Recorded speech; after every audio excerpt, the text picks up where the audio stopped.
exclusivo. 1 ano e 2 meses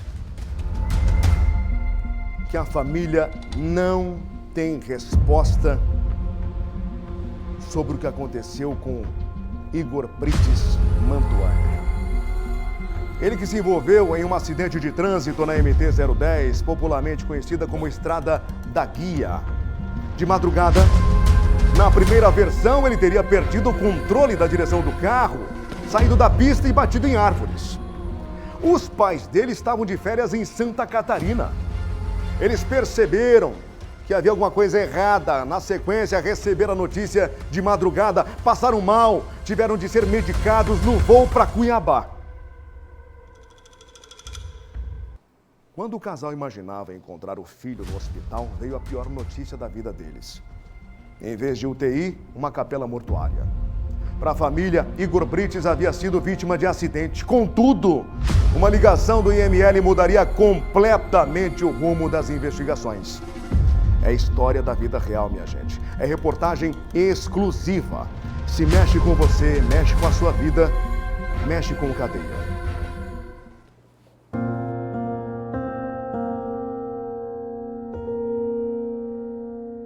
A camiseta estampa o sorriso de Igor Brites. Contrasta com as lágrimas do pai que ainda chora a perda irreparável.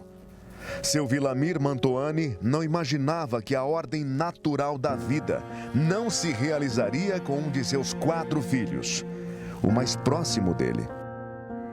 O Igor não era meu filho, ele era meu companheiro. O Igor era meu amigo, faria tudo por mim. Tenho certeza que ele virava Cuiabá, se fosse necessário o Estado, para descobrir quem fez isso comigo, pelo apreço que nós tínhamos um pelo outro. Essas são as últimas imagens de Igor no apartamento dele, localizado no bairro Goiabeiras, na capital. 11 de dezembro de 2023. 8h25 da noite pelo horário de Brasília, 7h25 no horário local. Igor Brites pega alguns pertences, calça-sapatos, pega bolsa, sacola e sai. Movimento dura menos de 2 minutos. Passadas 7 horas, Igor é encontrado aqui, às margens da MT-010, a 2 quilômetros do distrito da Guia. O carro usado na distribuição de alimentos em Jangada, Rosário Oeste e proximidades está completamente destruído. Igor, morto no banco do motorista.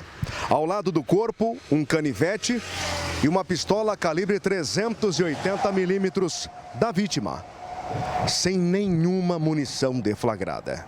Ele só andava armado porque ele trabalhava à noite na estrada, ia para o interior e a gente sabe o que acontece no interior, mexia com dinheiro, né?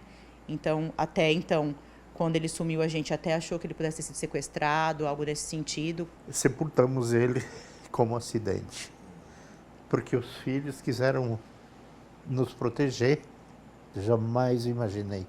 Eu te garanto, Daniel, que se tivesse sido acidente, eu já estaria conformado com isso.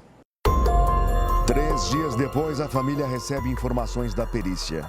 As horas seguintes seriam de mais dor, dúvidas e questionamentos.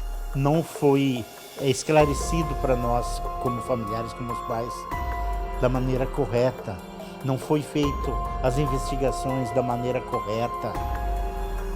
Por que não buscaram câmeras em toda a cidade? Se tudo que é carro aparece. Se 2 dias antes, um dia antes, apareceu o carro dele andando na cidade. Por que no dia não aparece esse carro na sua imagem? Das câmeras. Ele morava no Goiabeiras, pertinho do shopping. Exame de necropsia diz que Igor morreu de choque hipovolêmico, ou seja, perda de sangue, ruptura cardíaca por instrumento pérfuro cortante. Dano causado aos músculos cardíacos.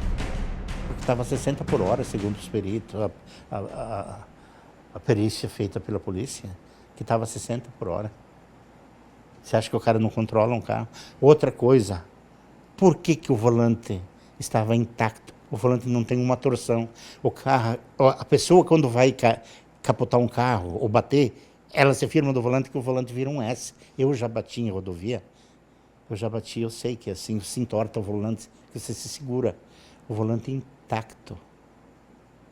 Você acha? Ele já estava morto a hora que ele bateu.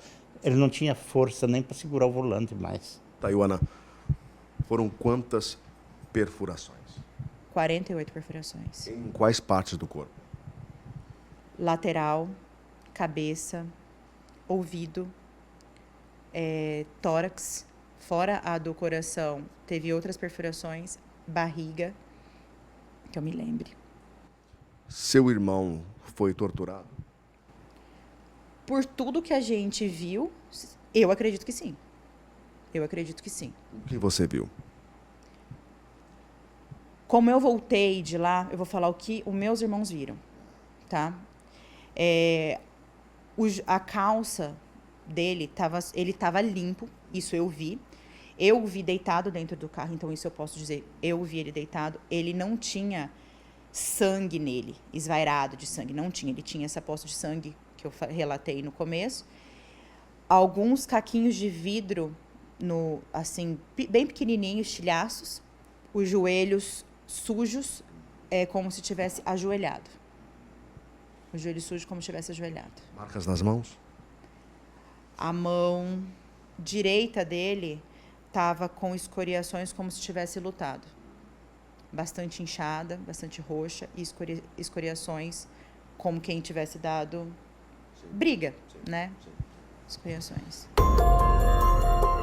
30 anos de idade, representante comercial de sucesso, pai de 2 filhos de relacionamentos distintos. Há 2 anos, Igor se envolveu com a mulher do tio dele, o irmão mais novo de seu pai. Tanto que desse relacionamento teve um fruto, a criança caçula, e ele se casou com a tia. A família de Igor disse que ele se arrependeu dessa união. O senhor era casado com a ex-esposa do tio? Sim. E por conta desse relacionamento com ela, como era a relação dele com o tio? Então, como eu já disse antes, obviamente não tem como ser um relacionamento bom, porque teve a única coisa que desabonou em vida ele foi isso. E ele se arrependeu muito por isso. Muito mesmo. Não tinha como ter uma convivência, obviamente. Ninguém vai ter uma convivência dessa. Ele se arrependeu de ter entrado nesse relacionamento? Sim. Esse relacionamento não gerou um fruto? Gerou. E ele ainda mantinha, estava na relação? Sim, estava, mas ele não estava mais contente com o relacionamento dele.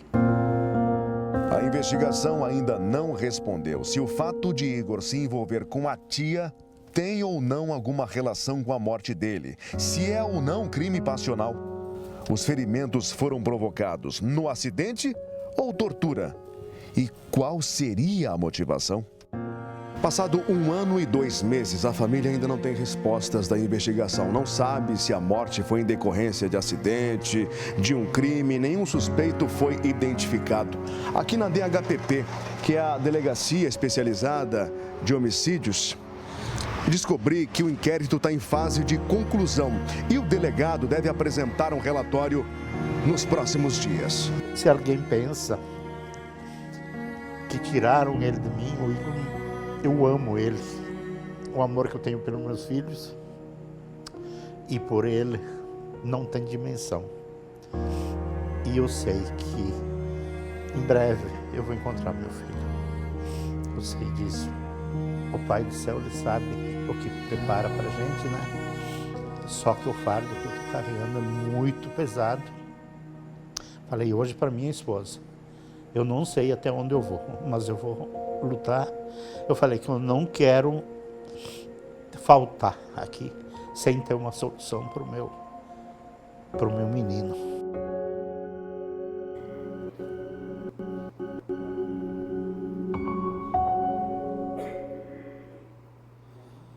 Obrigado à família pela confiança e por acreditar no Cadeia. A gente segue acompanhando a investigação.